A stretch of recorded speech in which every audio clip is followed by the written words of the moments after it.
আসসালামু আলাইকুম সুপ্রিয় দর্শক মণ্ডলী, কাছে এবং দূরের দেশ এবং প্রবাসী যারা যে স্থান থেকে আমার এই ভিডিওটি দেখছেন তাদের সবাইকে অনেক অনেক প্রীতি ও শুভেচ্ছা জানিয়ে শুরু করছি আজকের ভিডিওটি। তো দর্শক বন্ধুরা, আজকে আমি আপনাদেরকে জানিয়ে দেওয়ার চেষ্টা করব ব্রয়লার মুরগির পাইকারি রেট, পাইকারি বাজার আপডেট আপনাদেরকে জানিয়ে দেওয়ার চেষ্টা করব। আশা করি পুরোটা সময় জুড়ে আমার সাথেই থাকবেন। আজকে ব্রয়লার জিরো বাচ্চা অর্থাৎ একদিনের বাচ্চা ওগুলো বিক্রি হচ্ছে 14 থেকে 16 টাকার মধ্যে। আমান কোম্পানিরটা 14 থেকে 16 টাকা বিক্রি হচ্ছে। আর ব্রয়লার মুরগির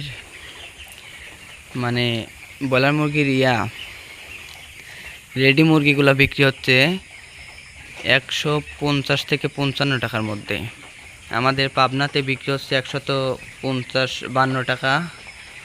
অনেক অনেক জেলায় অনেক রকম বাজার হতে পারে। আমাদের এখানে বিক্রি হচ্ছে 155 থেকে 50-এর মধ্যে, এরকমই বিক্রি হচ্ছে। তো আপনাদের জেলায় কীরকম কী বিক্রি হচ্ছে অবশ্যই কমেন্টে জানিয়ে দেবেন।